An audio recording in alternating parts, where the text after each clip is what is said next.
So, good morning mga kabiyahe. Take off na tayo ngayon sa municipality ng Kibungan. Target natin ngayon is makapunta ng Bakun. So, medyo masama panahon, pabugso-bugso siya. So, ito medyo hindi umulan. So, naisipan namin tumuloy na papuntang Bakun para dun magpahinga. At plano namin pumunta ng Poblacion Bakun. Way to Takadang. So siguro doon na kami papalipas ng gabi, and then kinabukasan bibira na kami ng papuntang Takadang. So ayun, sobrang tarik ng mga likuan dito. Kailangan pangkunin yung isang linya para makuha yung kabila. So dahan-dahan lang kami kasi medyo madulas yung kalsada.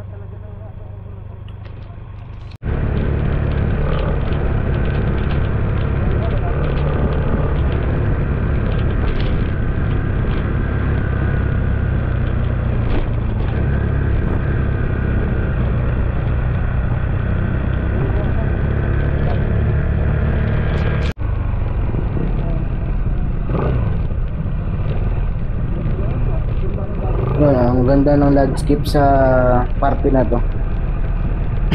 So ayun, sinasamantala muna namin yung panahon habang di pa maulan, makatawid kami ng Bakun.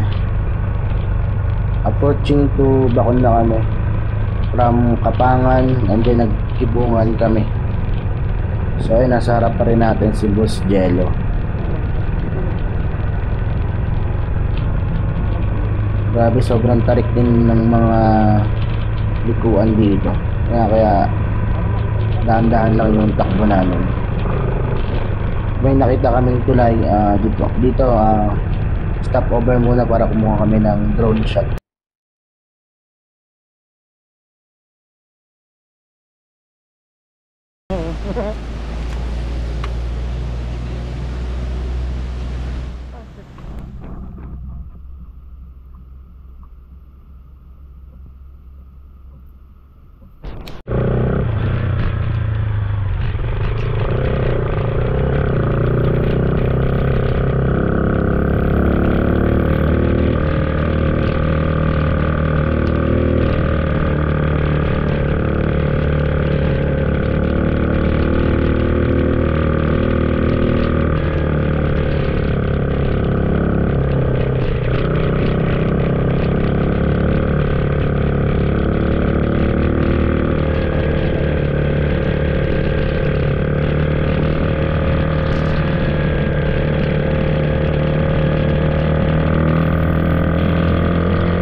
Ano? Kanto. Kanto, ha? Ganyan. Ayos. Mag-washing, oh.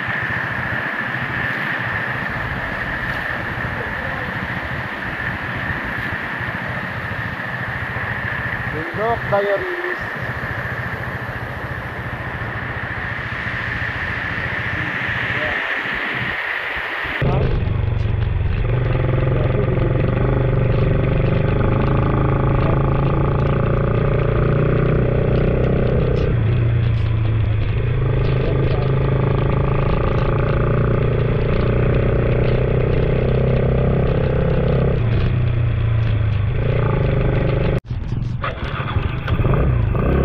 Yun, merong landslide dito sa may mga daanan namin, pero mabilis yung responde ng DPWH dito at mga lokal sa parte na to, kaya nahawi agad nila yung landslide.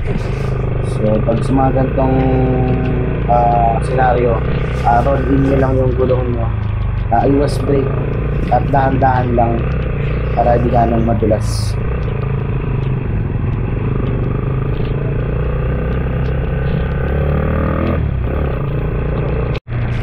At yun, ilan naman na naman kami.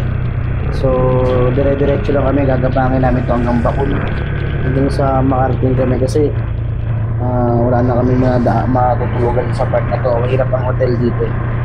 Sa Bakun kasi mayroong mga guest house doon na pwede namin tuluyan. Doon kami makapagpalipas ng gabi. At saka makapagpa-charge na rin kami ng mga gadget namin. Yung mga gadget namin medyo di na maganda yung sistema nila kasi pinapasok na siya ng tubig moisture sa loob, tulad ng phone ko tsaka yung GoPro.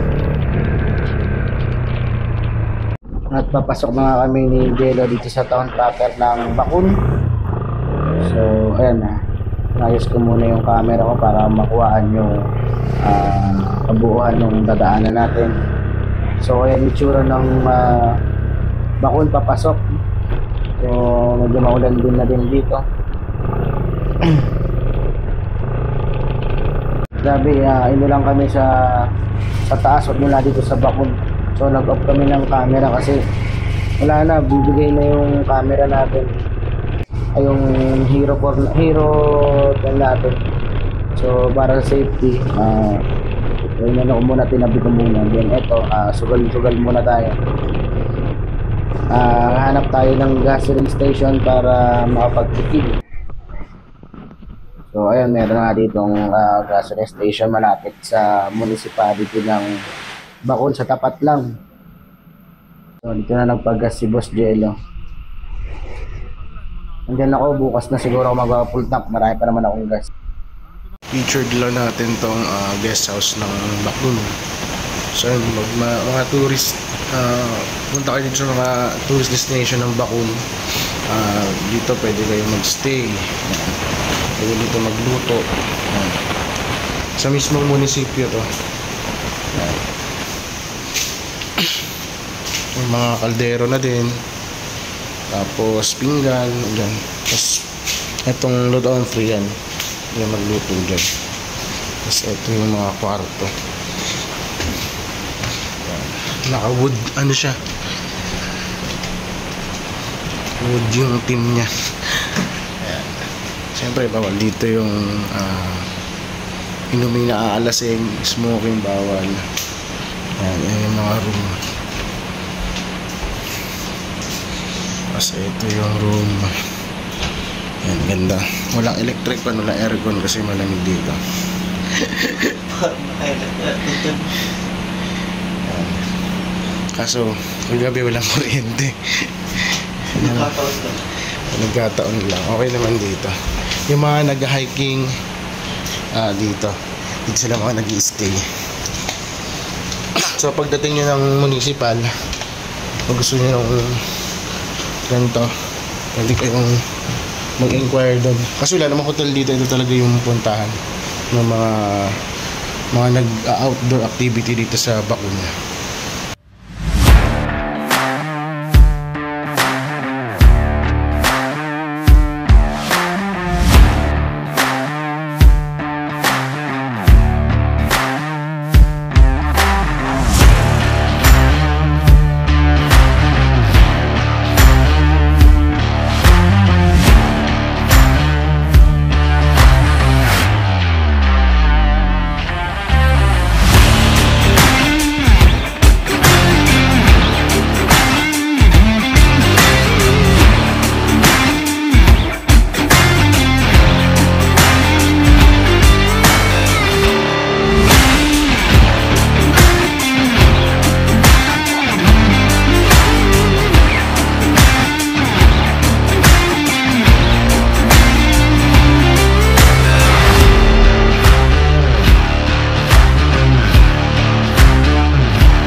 saka mga itong falls, Pikaw Falls, ito nagasakit pero hindi mahirap yan, malayo. Matanaw ito kung andyan kayo sa poblasyon. Ito, Tres Marias. Tres Marias. Ito naman ang Mount Cabunian Mi. Ito ang Mount Cabunian, ito ang may news dito na nagpapakain o sa summit. So, kung titingnan mo ito, likod nito. Yun madaming hiker na pumupunta po eh. Opo. Ito ang ulo nito, parang elephant. Mata. Ay, oo nga. Oo. Oo nga, galing. Oo. Kasi yun yung back niya. Oo. Ito ang puwit, ito ang likod, ito ang yung mukha. ulo. Ulo. Ito ang ilong. Kapag punta ka dito, talagang makita mo ng tunay ito kasi ito ang daanan. Matanaw mo ito. Pang hiking naman yan po na. Oo. Ito po. Matanaw mo yan, Mangta Falls, kapag andyan ka sa poblasyon. Lahat yan. Maganda rito sa Bacol. Opo. Ito pa. Ito ang Mount Gidgidayan, pero magkatabi ito, Mount Cabunian. Sa kabila lang. Sa kabila lang ito, Mount Gidgidayan. Dahil ko nang makakita. So, yung mga tourist spot dito sa Bacol. Yan. Kapag makita mo, sige, ituro ko yung, kapag andyan ka sa tanaw mo ito, makita mo ito, yung buong ito, kapag nakaganyan ka na, Apo. ito ang bibig, ilong, parang Terminator na tao yan, Oo nga. nakita mo. Apo. Oh, ilong, mata, Mata. pero walang isa dito, Pero kapag nakaganyan ka, kapag punta ka dyan, makita mo ng totoo yan. Taong-tao. Taon-tao. Opo. Saka ito ang parang babae. Ba? Mata, yung pababa, ilong, yung, imagine mo yung isang bundok na ito, mukha ng tao, no? Galing, no? Opo. So, daming tourist spot pala dito sa Bacol. Kapag punta ka dyan, tanaw na, makita mong talagang totoo ito. Pero, Yan po yung Gidgedayan. Gidgidayan, opo. Gidgedayan, Mount Gidgedayan sa Bacol. Opo. Kapag Kapag, poblasyon. dito ang pinakamaganda kapag punta ka dito. Oh, ito po din madami pupuntang yung mga hiker. Pero hindi nila alam, ako lang ang nag-discover dito. Oh, talaga. Yung taga-Bakon doon, hindi nila alam na may ganito pa na Elephant pa. hidden treasure doon. Parang, May ganda, no? opo. Balikan ko. Ayan. So, ito yung Tikip Falls. Ito yung Sako Falls. Dito lang din yun sa poblasyon. Patan Falls. Mount Tinglawan. Sa may Sinakbat to. Bacol. Grabe sa poblasyon. Ang dami palang hidden treasure. Ito pa, Pikaw Falls. Ito, Nagsasakib. Ito, para nakita din natin ito kanina, no? Ay, Nagasakib. Ito, Tres Marias Falls. Tanaw kapag andyan ka sa populasyon. Ito, mag-hike ka ng Kabunyan. 2 oras bago mo makita ito. Medyo malayo. Pero matanaw mo sa poblasyon, makita mo yan. Yun, sige po. So, Mayor, salamat po sa pagtanggap po sa amin dito sa Bacol po. At saka kapag punta ka dyan sa poblasyon, yung barangay na yun, parang naiiba kasi Opo. lahat ng bundok andyan sa gilid. Mm. At saka yung mga gilid naman nila, mga rice terraces. Talagang kapag kahit may sabi sa guba. Kapag may warma, buhay sila kasi may sarili silang taniman. Taniman, Opo, may palay sila. May palay. Opo. Kaya nga, ang ganda nga nung pamumuhay dito sa bundok. So yun, good morning mga kabiyahe. Andito tayo ngayon sa Bacol Municipal Hall. And then pupuntahan natin yung church nila dito. Yan. Lalakad lang tayo. So medyo maulan sa mga panahon. Ayun, dito pala yung elementary school nila. Yan. So lakad lang tayo. Siguro mga 450 meters mula sa Municipal Hall. Andito yung church. So may pala dito. May mga may eskwelahan pala dito. Elementary school. So ito yung church.